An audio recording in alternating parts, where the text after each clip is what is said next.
गौरी की शादी एक बड़े घर के लड़के यानी कि राजेश के साथ होती है। राजेश की 4 बहनें हैं और सभी अपने भाई पर जान छिड़कती है। अरे पापा, ये राजेश के लिए कैसी छोटी सी हिट की लड़की ब्याह लाए आप? हम लोगों का भाई तो राजकुमार है, उसके लिए तो कोई राजकुमारी होनी चाहिए थी। गौरी को ननद की बात बुरी लगती है और वो रोने लगती है। अरे क्यों गला फाड़ रही है? क्या गलत बोल दिया मेरी बेटी ने? इकलौता बेटा है हमारा, समझी? वो तो तेरे ससुर हाँ कराए थे, वरना मैं तो ना करवाती तेरी शादी अपने हीरे जैसे बेटे से। ननदे सास को भरती और सास गौरी से लड़ती। ये क्या है? तुम्हारी बहनें और माँ आए दिन मुझे खरी खोटी सुनाती रहती है। क्यों नहीं बोलते उन लोगों को कुछ? अरे क्या बोलूं? अब उन लोगों का इकलौता भाई और बेटा होना तो वो लोग थोड़े इमोशनल है मुझे लेकर, समझा करो ना। और कौन सा वो लोग रोज आते हैं ससुराल से? माना एक साथ नहीं आती, लेकिन रोज कोई ना कोई तो खड़ा ही रहता है ना। खैर, जैसे तैसे कुछ साल गुजरते हैं। गौरी एक प्यारे से बेटी की माँ बनती है। सुनिए, हर बात पर ससुर जी से पैसा मांगना ठीक नहीं लगता। आप कोई काम क्यों नहीं करते हैं? काम तो मैंने कभी किया ही नहीं गौरी। पापा के पास इतना पैसा है कि मुझे जरूरत ही नहीं पड़ी। लेकिन कहते हैं ना, हर दिन एक सा नहीं होता। गौरी के ससुर की मृत्यु हो जाती है और घर में गरीबी छा जाती है। गौरी ननद को फोन करती है। दीदी, अब जीजा जी को बोलकर इन्हें कहीं नौकरी दिलवा दो ना। घर चलाना मुश्किल हो रहा है। माँ जी की भी तबीयत खराब रहती है। दवाई का खर्चा और मुन्ने की पढ़ाई का खर्चा काफी है। कुछ मदद मिल जाएगी दीदी। देखो गौरी, तुम तो जानती हो मेरे खुद के 3 बच्चे हैं, तो ये मत सोचना कि बात घुमा कर बोलोगी तो मैं कुछ मदद कर दूंगी। अब पति तुम्हारा है, सास तुम्हारी है, तो करना तो तुमको ही है ना। हम भी तो निभा रहे हैं। खैर, बोल दूंगी इनको। गौरी समझ जाती है। वो दूसरी ननद को फोन करती है, लेकिन वहाँ से भी उसे कुछ ऐसा ही जवाब मिलता है। अरे भाभी, हमारा भाई कैसे काम करेगा? वो तो राजकुमार है। बस आप जरा माँ का ख्याल रखो, उन्हें कोई तकलीफ मत होने देना। बाकी करते हैं बात आराम से। गौरी के सामने संकट आ जाता है कि वो कैसे अपना परिवार चलाए। ना पति काम करना चाहता है और ना ननदे मदद। फिर एक रोज गौरी की सहेली कहती है, गौरी, मैं ना एक फैक्ट्री में काम करती हूँ, तुम्हारी परेशानी समझ सकती हूँ। क्यों नहीं तुम भी मेरे साथ वहाँ काम करती? अरे लेकिन मुन्ना तो छोटा है ना। तो क्या हुआ? तेरी सास और पति तो घर पर ही हैं, वो लोग संभाल लेंगे। तू चल मेरे साथ।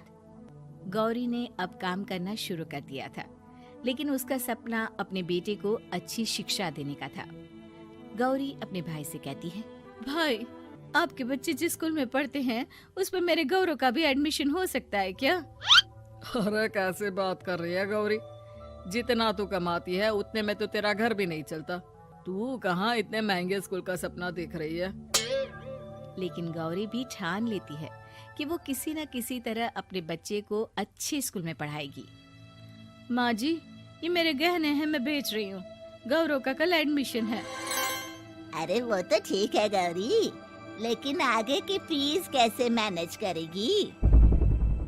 और ज्यादा मेहनत कर लूंगी माँ। गौरव कुछ बन गया तो हम लोगों के सारे दुख दर्द दूर कर देगा।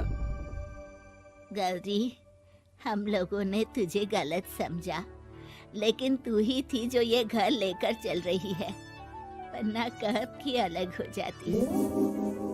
गौरी सास की ओर मुस्कुराकर देखती है। आप भी तो मेरा साथ दे रही है ना।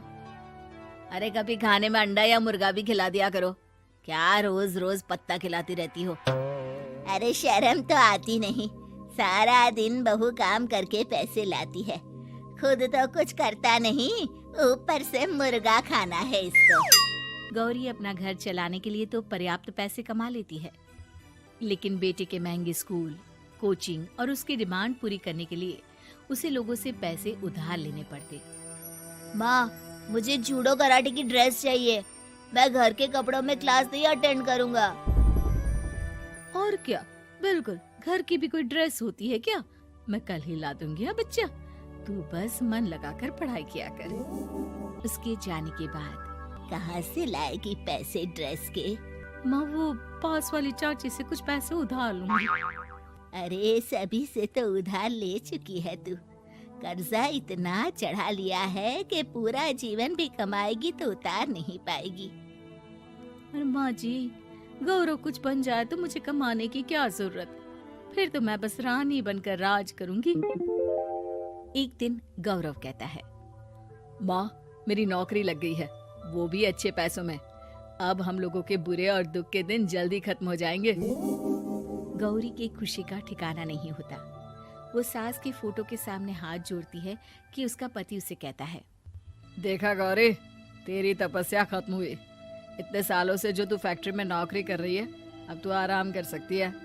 अरे नहीं नहीं, अभी तो नौकरी लगी है, कुछ दिन कुछ पैसे कमा तो लेने दो। कुछ महीनों बाद गौरी की ननद गौरव के लिए रिश्ता लेकर आती है। अरे भाभी, वो मैं ना रिश्ता लेकर आई थी गौरव के लिए। सुना अच्छा कमा रहा है, क्यों? देखा मेरी बहन कितनी अच्छी है, कितना सोचती है हम लोगों के लिए।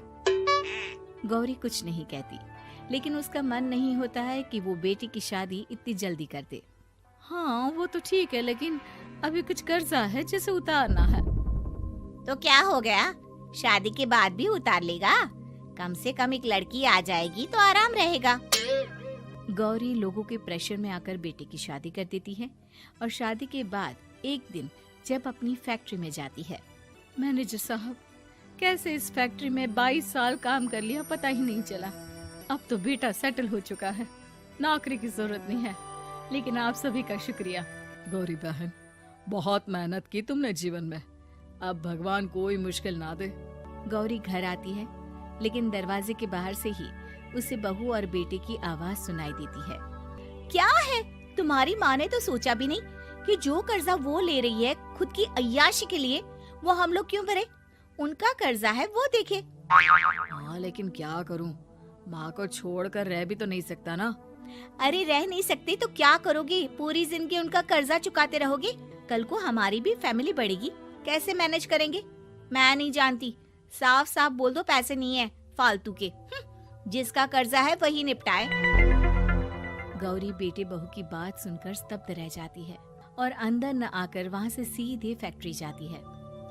मैनेजर साहब, मैं सोच रही थी कि इतनी जल्दी नौकरी नहीं छोड़नी चाहिए, जब तक हिम्मत है तो कर लेते हैं। वो मेरा इस्तीफा ना वापस कर दीजिए। ये बोलकर गौरी की आंख लाल हो जाती है। मैनेजर समझ जाता है कि गौरी की उम्मीद टूट चुकी है।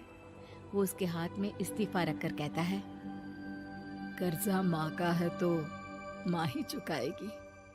माँ का कर्जा आज तक क्या कोई चुका पाया है?